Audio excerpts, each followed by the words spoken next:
பர்திமேயு சுவிசேஷ ஊழியங்கள் வழங்கும் நற்செய்தி நேரம். தேவ செய்தி பாஸ்டர் ஆர். அகஸ்டின். இந்த நாளில் உங்களோடு பேசி வருகிறேன். நாம் எதை செய்தாலும் கர்த்தருடைய நாமத்திற்கு மகிமை இருக்க வேண்டும். ஏன்னா நாமெல்லாம் யாரு? உங்களுடைய வேதாகமத்தை எங்கே இருந்தாலும் தேடி எடுத்து யோவான் எழுதின சுவிசேஷம் 1 அதிகாரம் 12 வசனம் உங்களுக்கு தெரியும், எல்லாரும் மனசுலேயே வச்சுருப்பீங்க. ஆனாலும் ஒருவேளை எனக்கு பைபிள் எடுத்தால் தாங்க ஞாபகம் வரும் அப்படிங்கிறவங்களும் இருப்பீங்க. உங்களுடைய வேதாகமத்தை தேடி எடுத்து உங்கள் கையில் வச்சு ஒரு வார்த்தை திருப்புங்க. யோவான் 1:12. அதை எடுக்கிறக்குள்ள நீங்களும் பாடுமா?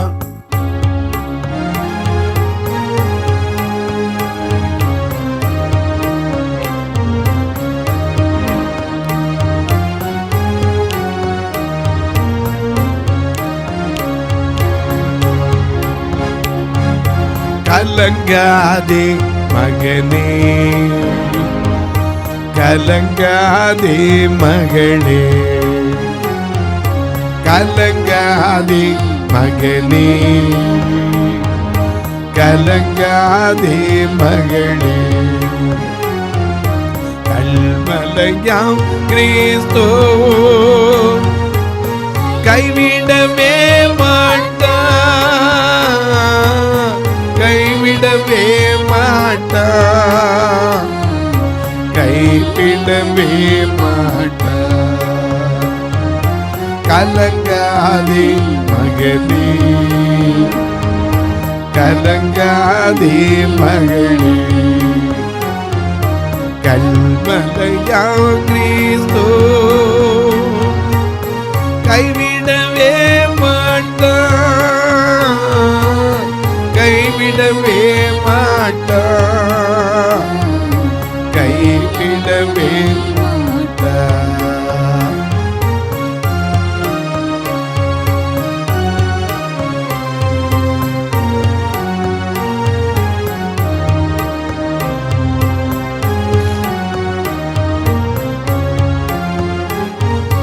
மலைகள் பெயர்ந்து போகலாம், குன்றுகள் அசைந்து போகலாம். மலைகள் பெயர்ந்து போகலாம், குன்றுகள் அசைந்து போகலாம். மனதுருகும் தேவன் மாறிடவே மாட்டா, மாறிடவே மாட்டா, மாறிடவே மாட்டா. கலங்காதே மகனே, கலங்காதே மகளே, கல்மலையா கிறிஸ்து கைவிடவே மாட்டா, கைவிடவே மாட்டா, கைவிடவே மாட்டா. உன்னை கைவிடவே மாட்டா, நம்மை கைவிடவே மாட்டா. எல்லாம் எடுத்திருப்பீங்க. யோவான் 1:12. அவருடைய நாமத்தின் மேல், அவருடைய நாமத்தின் மேல் விசுவாசம் உள்ளவர்களாய் அவரை ஏற்றுக்கொண்டவர்கள் எத்தனை பேர்களோ அத்தனை பேரும் தேவனுடைய பிள்ளைகளாகும். அப்போ நம்ம அப்பாவுக்கு கெட்ட பேர் வரணும் விட்டுருவோமா? அது எப்படி எங்க அப்பா வாச்சேம்போ. அப்போ உன்னை என்னை தேடி வந்து உன் பாவத்தை என் பாவத்தை சுமந்து தீர்த்து நமக்காக கல்வாரியில ரத்தம் சிந்தி விலைக்கிரயமா தன்னுடைய ரத்தத்தை கொடுத்து மீட்டு உன்னை என்னை ரட்சித்த அந்த தகப்பனுக்கு நம்மால என்ன உண்டாகுது? மகிமையா, புகழ்ச்சியா, இகழ்ச்சியா? தூஷணமா கனமா? நம்மளை கேட்டு பாருங்க. எனக்கு அன்பானவர்களே, சாதாரணமாக இதாக பாருங்க, உலகத்தில் யாக்கோபு முற்பிதாக்கள்ல ஒருத்தன். இவனுக்கு எத்தனை பிள்ளைங்க? 12. ஒரு குமாரத்தி, ஒரே ஒரு குமாரத்தி. அவள் பேர் என்னது? தீனாள். வீட்டை விட்டு போனாள். அதான் பிரச்சனை. தீனாள் ஒரு நாள் என்ன செய்தா? யாத்திராமம் 34ஆம் அதிகாரத்தில் பார்க்கிறோம். ஆதியாமம் 34ஆம் அதிகாரம் முதல் வசனத்திலிருந்து பார்க்கிறோம். லேயாள் யாக்கோபுக்கு பெற்ற குமாரத்தியாகிய தீனாள் தேசத்து பெண்களை பார்க்க புறப்பட்டாள். போனது என்னமோ பொண்ணை பார்க்கத்தான். ஏன்னா எல்லாரும் அப்பா அம்மாட்ட அப்படி தானே சொல்லிட்டு போகிறோம். இந்த என் ஃப்ரெண்டை பார்த்துட்டு வந்துடுறேன். ஃபோனில் கூட அப்படி தானே பேசுகிறோம். அதுவும் சொல்லி வச்சுட்டு வந்துடுறாங்க காலேஜ் பிள்ளைய. அங்கே வீட்டில் அப்பா இருந்தார், நான் என்ன செய்வேன், பொண்ணுகிட்ட பேசுகிற மாதிரி என்னடி அப்படிம்பேன், நீ அப்படி ஒவ்வொன்று கேட்கணும். அங்கே அவர் சொல்லி வச்சுருப்பார், என்னடாம்பேன் பண்ணும். ஃபோனில் ஆம்பளை பையன் பேரை போட்டு பொண்ணோட பேசிக்கிட்டு இருக்கவங்களும் உண்டு. ஆனால் கர்த்தர் அறிவார். உங்கள் தகப்பன் தாய்க்கு என்ன செய்கிறீங்க? நீங்கள் மகிமை சேர்க்குறீங்களா அல்லது கனவீனத்தை கொடுக்குறீங்களா? உங்களை நீங்கள் ஆராய்ந்து பாருங்க. ஏன்னா வாலிப பிராயத்தில் தான் இந்த மாதிரி தவறுகள்லாம். அன்னைக்கு ஒருத்தர் என்கிட்ட ஜெபம் பண்ண வந்தார். என்னன்னு, பிரதர் என் மக போர்வையை பொத்திக்கிட்டு ஃபோனில் SMS அனுப்புகிறா பிரதர், பாத்ரூம் போனால் கூட ஃபோனில் உட்காந்து டைப் பண்ணிக்கிட்டு இருக்கா பிரதர், என்ன செய்ய பிரதர், எனக்கு ஒன்றுமே வழங்கலைன்னார். நான் சொன்னேன், கர்த்தர் மேலே பாரத்தை வைங்க, அவர் அறியாமல் எதுவும் என்ன செய்யாது, வராது. நான் சொல்லுவேன், நம்மால் ஒரு இடரல் வர அது தகப்பன் தாய்க்கு விட்டுடலாமா? எனக்கு எத்தனை பிள்ளைகள் அதை அறியாதனால தான் தகப்பன் தாய்க்கு என்ன பேர் வருது அதை பற்றியெல்லாம் கவலைப்படுவதில்லை. தன்னுடைய இஷ்டப்படி வாழ்ந்து ஒரு நாள் அப்படி இருக்காதீங்க. ஏன்னா விசுவாசம் உள்ளவர்களை அவர் ஏற்றுக்கொண்டவர்கள் எத்தனை பேரும் அத்தனை பேரும் பிள்ளைகள். இவங்க சொல்லுவாங்க, நான் பெற்றேன் வளர்த்த, உன்னை தூக்குனேன், படிக்க வச்சேன், உனக்கு எல்லாம் செஞ்சேன். ஆனால் நாம் எனக்கு தகப்பன்னு ஏற்றுக்கொண்டதுனால ஒரு சின்ன நம்பிக்கை வச்சு ஏற்றுக்கொண்டவங்க எத்தனை பேர், அத்தனை பேருக்கும் அவர் தகப்பனாக இருக்கிறாரே, அந்த தகப்பனுக்கு ஒரு கேடு வட வரலாமா? ஒரு நாள் அனுமதிக்க கூடாது. இந்த யாக்கோபுக்கு பிறந்த பிள்ளைகளில் ஒருத்தி பேர் தீனாள். ஏன்னா தயானா அதுலேருந்து வந்துச்சோ நம்ம தெரியல.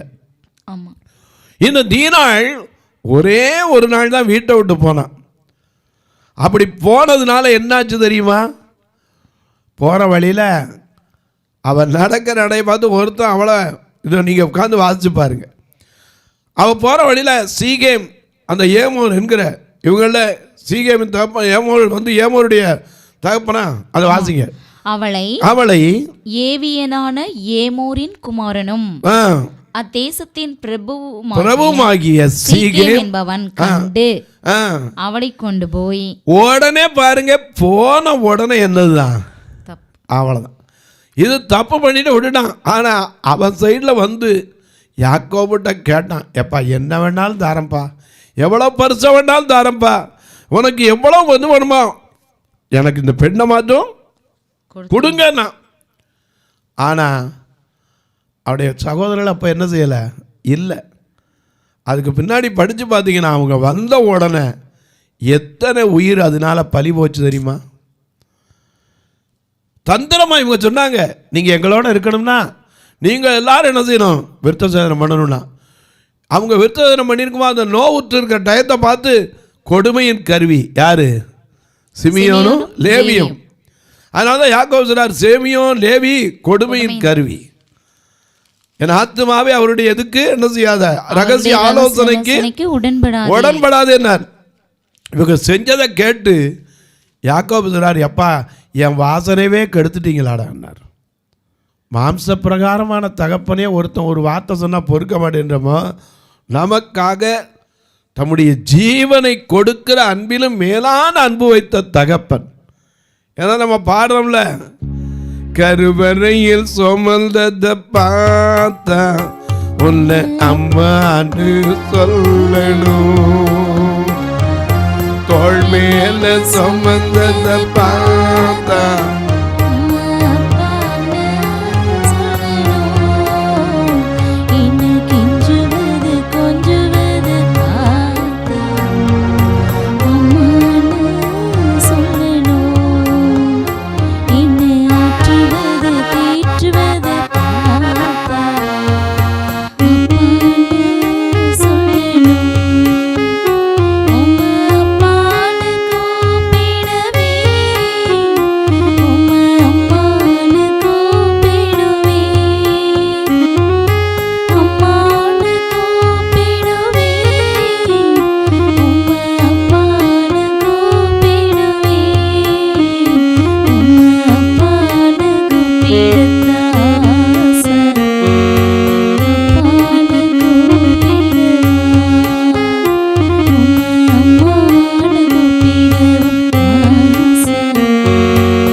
பார்த்தா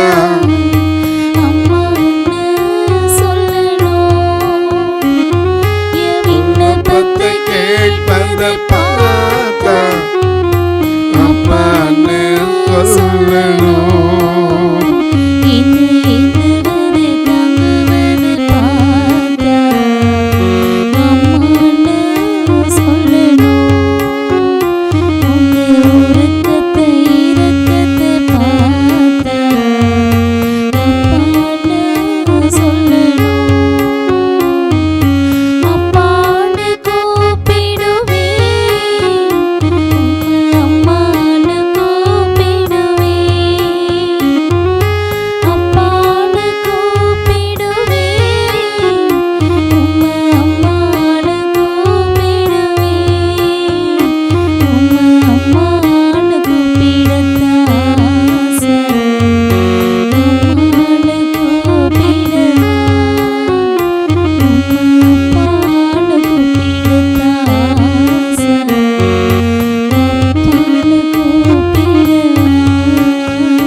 இந்த பாட்டில் வர்ணனையை பார்க்குறோம்.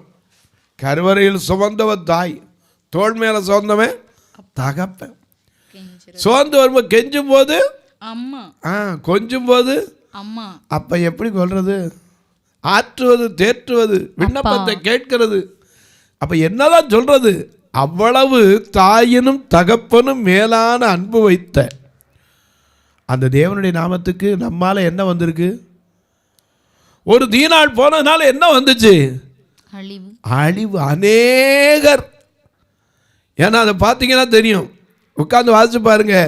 அவன் சீக்கிரம் கொண்டு போய் அவன் என்னஞ்சுனா தீட்டுப்படுத்தி விட்டான். தீட்டுப்படுத்தினதுனால அவள் வீட்டுக்கு வந்தபோது, அவங்க வீட்டுக்கு வந்தபோது அந்த சகோதரர்களுக்கு தெரிஞ்ச போது அவருடைய மனம் கொதித்ததாம். அதனால அநேகர் மரித்து போனேன். தானா இல்லை, கொலை செய்யப்பட்டார்கள். ஏன் சொல்கிறேன்? நம்மால் ஒரு இடரல் வந்துடக்கூடாது. அன்றைக்கு யாக்கோபு மனசுக்கு என் பேரையே கெடுத்துட்டீங்களாடான்னா. ஏன்? ஒருவர் செய்த தவறு. நம்ம நாட்டில் ஒரு பழமொழி சொல்லுவாங்க, ஒரு குடம் பாலுக்கு ஒரு துளி விஷம், ஒரு சிறு துவாரம் ஓடத்தை கவிழ்க்கும். ஒரு சிறு துவாரம் ஓடத்தை கவிழ்க்கும், ஒரு சிறு பாவம் உன்னையே அழி.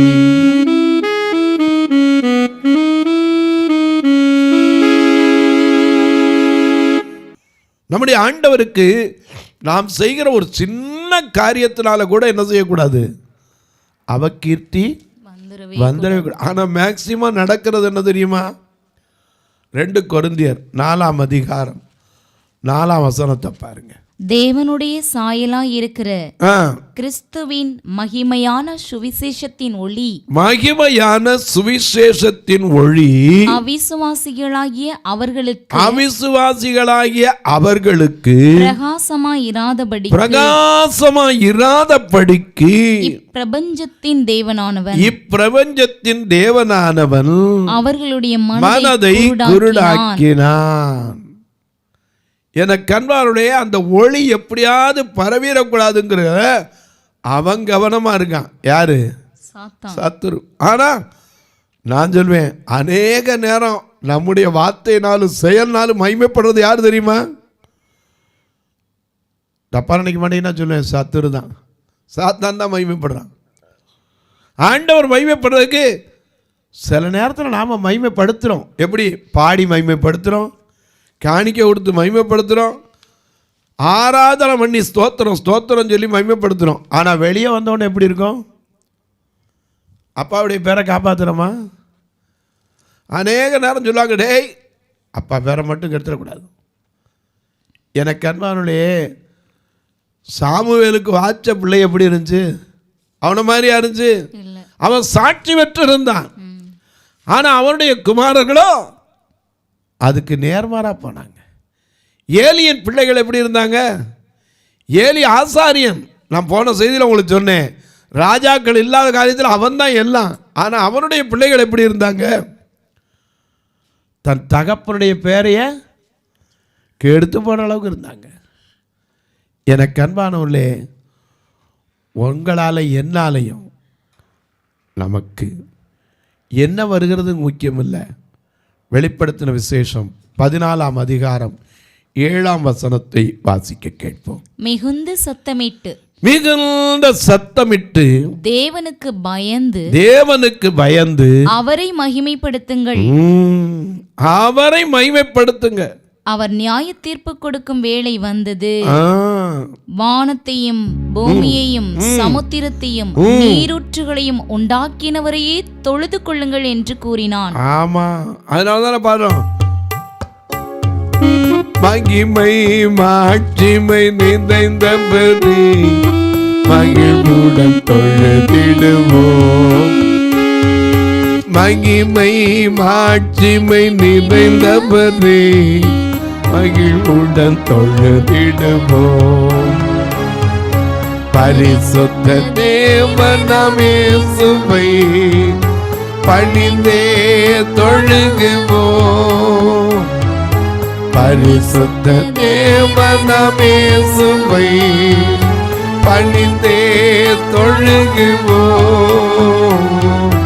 மகிமை மாட்சிமை நிறைந்தவரே மகிழ்வுடன் தொழுதிடுவோம். ஒருவரும் சேரா மொழியில் வாசம் செய்பவரே, ஒருவரும் சேரா மொழியில் வாசம் செய்பவரே,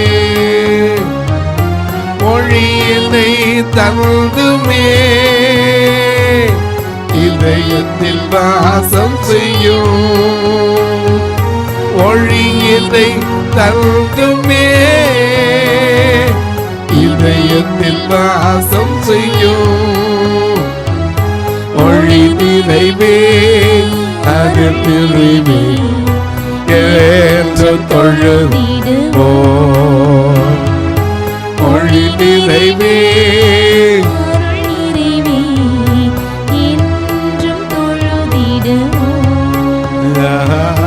மகிமை மாட்சிமை நிறைந்தவரே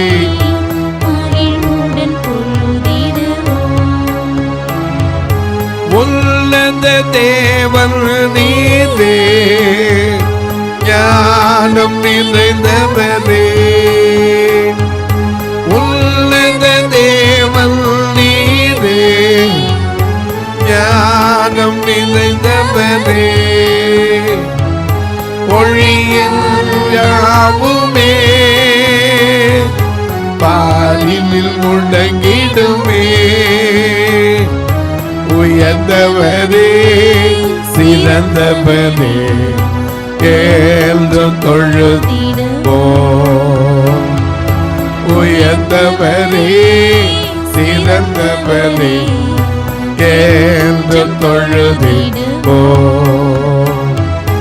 மகிமை மாட்சிமை நிறைந்தவரே மகிழ்வுடன் தொழுதிடுவோம். பரிசுத்த தேவனமே சுவை பணிந்தே தொழுகிறோம். மகிமை நிறைந்தவரே மகிழ்வுடன் தொழுதிடுவோம். உண்மைதானா? ஒருவரும் சேரா ஒளியில் வாசம் செய்கிறவர். அது மட்டுமல்ல, பாவத்தையே பாராத சுத்த கண்ணர். ஆனா நம்முடைய செயல் அவரை மகிமைப்படுத்துகிறதா, அப்பாவுக்கு பெருமை சேர்க்கிறதா, அல்லது சிறுமை சேர்க்கிறதா, கனப்படுத்துகிறதா, கனவீனப்படுத்துகிறதா, புகழ வைக்கிறதா, இகழ வைக்கிறதா? மகாத்மா காந்தி சொல்லுவார், I love Christianity but I hate the Christians. என்ன அர்த்தம்? நான் கிறிஸ்தவ மதத்தை என்ன செய்கிறேன்? நேசிக்கிறேன். கிறிஸ்தவனை ஏன்? அந்த அளவுக்கு சாட்சி இல்லை, அந்த அளவுக்கு சாட்சி இல்லை. ஏன்னா இன்னைக்கு அன்பு அன்பு அன்புங்கிறோம். நேற்று ஒரு அம்மா ராத்திரி 11 மணிக்கு ஃபோன் பண்ணி அழுதாங்க, அவ்வளோ அழுதாங்க. ஆனால் சர்ச்சுக்கு போகிறவங்க, தவறாமல் சர்ச்சுக்கு போகிறவங்க, ஏதாவது ஒரு காரணம் இருந்தால் கூட பரவாயில்ல, ஒரு காரணம் இல்லை, என்ன கொஞ்சம் குழம்புல புளிப்பு கூடிருச்சு, இதுக்கு புருஷன் செஞ்ச காரியத்தை சொல்லி அழுதாங்க 1 மணி நேரம். எனக்கு மனசுக்கு தூக்கி போட்டுச்சு. என்னம்மா செஞ்சாருன்னு. அங்கேருந்து ஒரு பெரம்பு எடுத்து வந்தார். சுழி சுழி சுழின்னு அடிக்கிறார்.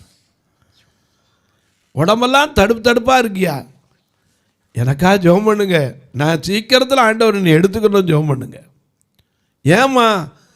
இத்தனை அடி நான் வாங்கினது இல்லையே, ஆண்டவர் எனக்கா அடி வாங்கியிருக்காரு, நான் இப்போ எதுக்கா அடி வாங்குறேன்னு எனக்கு தெரியலையே, நான் என்ன தவறு செஞ்சேன்னு கூட தெரியலையே.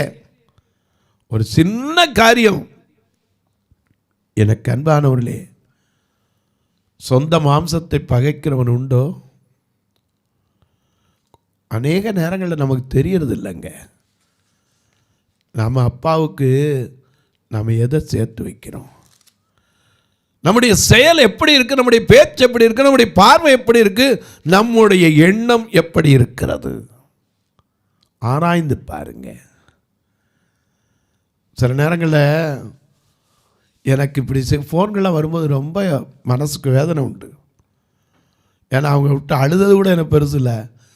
அவங்க சொன்னாங்க, நீங்கள் கூட வந்து தொட்டு பாருங்க. எனக்கு அவ்வளோதான், தூக்கி வாரி போட்டு தொட்டு பாருங்கள் ஃபஸ்ட்டு, உடம்புல ஒரு இடத்துல அந்த தடுப்பு இல்லாமல் இல்லை. நான் அந்த இடத்துலையே ஆண்டவரே இப்படிப்பட்ட மனுஷர்களை மாற்றுங்க. ஏன்னா சர்ச்சுக்கு போகிற குடும்பம் இல்லாட்டா பரவாயில்ல, சர்ச்சுக்கு போகிறவங்க, ஆண்டவரை அறிஞ்சவங்க, வசனத்தை தெரிஞ்சவங்க, கோபம் கொண்டாலும் பாவம் செய்யாதீங்க. தெரிந்தவங்க. மனைவி யார்? உன் சொந்த சரீரம். அந்த சொந்த சரீரத்திலே தான் அடிச்சுக்குவானா? ஏன் சொல்கிறேன், இன்றைக்கி கிறிஸ்டியானிட்டியில் பேசுகிற வாழ்க்கைக்கும் பேச்சுக்கும் சம்பந்தம் இருக்கா? அப்படி இருந்தால் நிச்சயமாக சொல்லுவேன், இந்த 2000 ஆண்டுக்குள்ள இந்தியாவில் எழுப்புதல் வந்தே இருக்கும்.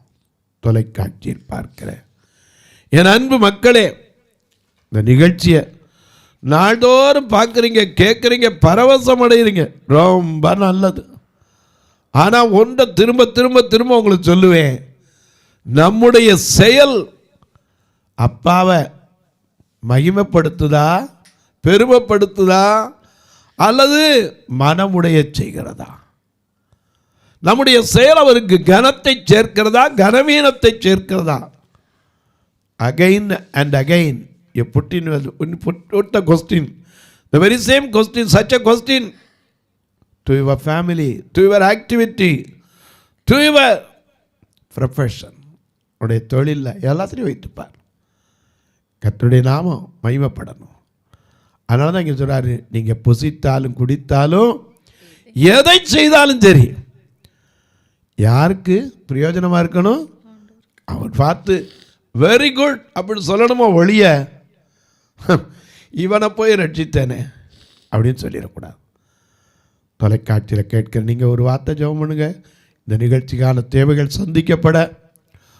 அது மட்டும் இல்லை, திருநெல்வேலி ஆலயம்லாம் பார்த்தீங்கன்னா இன்னொரு அறை கூட கட்டப்பட வேண்டியிருக்கு. ஏன்னா நிறைய பேர், நேற்று கூட ஒரு 65 வயசுக்காரரு, ஐயா நான் கிராம அதிகாரிகிட்ட கூட லெட்ரு வாங்கிட்டேன் ஐயான்னார். என்னென்ன ஒருத்தரேனே பார்க்க மாட்டேன்றக்கு ஆள் அவங்க இருக்காங்க. 65 வயசு ஆச்சு, உன்னை யாரையா பார்க்குறேங்கிறாங்க. அப்படிப்பட்டவர்களையும் கேட்கும்போது அவர் கண்ணு தெரியாதனால எனக்கு அதை குறித்த பாரம் இருக்கத்தான் செய்யுது. இப்படிப்பட்டவங்க வரும்போது ஒரு வார்த்தை எனக்கு கேட்டார். அவர் கேட்டது கூட தப்பு இல்லை, ஐயா என்னால் தரையில் உட்காந்து எந்திரிக்க முடியாது, ஒரு கட்டில் போட்டுக்கலாமா? நான் சொன்னேன் எங்கள்கிட்ட கட்டிலெல்லாம் இல்லை ஐயான்னு.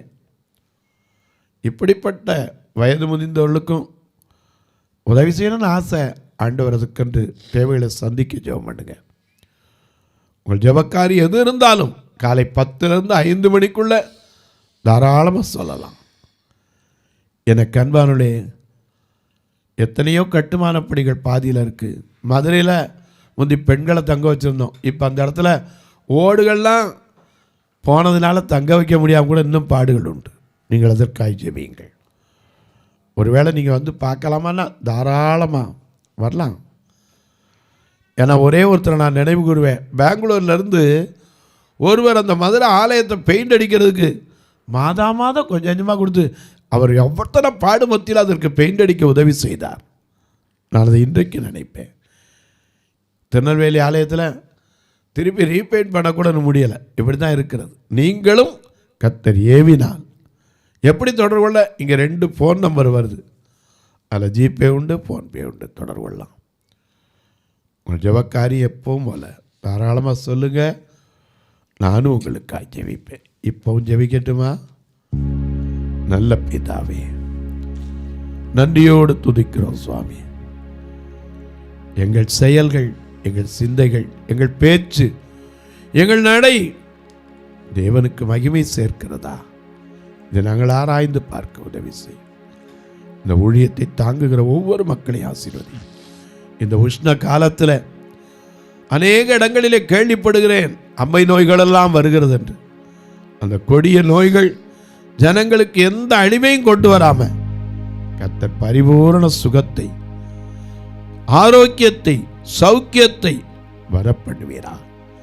எத்தனை பேர் தங்களுடைய மனவேதனையை சொல்ல முடியாம கண்ணீரோடு இந்த தொலைக்காட்சி முன்னாடி உட்கார்ந்துருக்காங்களோ, அவருடைய கண்ணீரை துடைப்பீரா. கவலைகளை மாற்றும், வேதனையிலிருந்து விடுதலை கொடும். இயேசுவின் நாமத்தில் ஜெபிக்கிறேன் நல்ல பிதாவே, ஆமென். சபை ஆராதனை ஞாயிறு காலை 10 மணி முதல் 12 மணி வரை. இடம் பர்திமேயு சுவிசேஷ ஆலயம், அன்னை சத்யா நகர், இளமனூர் அஞ்சல், சக்கிமங்கலம் வழி, மதுரை மாவட்டம். பின்கோட் 625201 மற்றும் பர்திமேயு சுவிசேஷ ஜெப வீடு, flat number 107, Eden garden, Muthur, Tirunelveli. Pincode 627011. சிறப்பு உபவாச கூட்டம் ஒவ்வொரு மாதமும் 2வது சனிக்கிழமை காலை 10 மணி முதல் 1 மணி வரை நாகர்கோவில் YMCA ஹாலில் வைத்து நடைபெறுகிறது. மற்றும் ஒவ்வொரு மாதமும் 4வது சனிக்கிழமை காலை 10 மணி முதல் 1 மணி வரை திருநெல்வேலி புதிய பேருந்து நிலையம் அருகில் உள்ள கிரேஸ் ஹாலில் வைத்து நடைபெறுகிறது. எங்கள் எல்லா ஆராதனைகளிலும் கலந்து கொண்டு தேவனை மகிமைப்படுத்த அன்பாய் அழைக்கிறோம். உங்கள் உதாரத்துவமான காணிக்கைகளினால் இவ்வூழியத்தை தாங்க விரும்பினால் R Augustine, account number 5021364331, IFSC code IDIB 000B066, Indian bank, BP Kulam, Madurai. GPay number 9842181917, BGM ministries மற்றும் 9442559772, பிளைண்ட் மினிஸ்ட்ரீஸ் அகஸ்டின். உங்கள் தொடர்புக்கு பாஸ்டர் ஆர் அகஸ்டின், பர்திமேயு சுவிசேஷ ஊழியங்கள், நாகமலை, புதுக்கோட்டை, மதுரை 625019. தொலைபேசி எண்கள் 9842181917 மற்றும் 9442559772. கர்த்தர் தாமே உங்களை ஆசீர்வதிப்பாராக.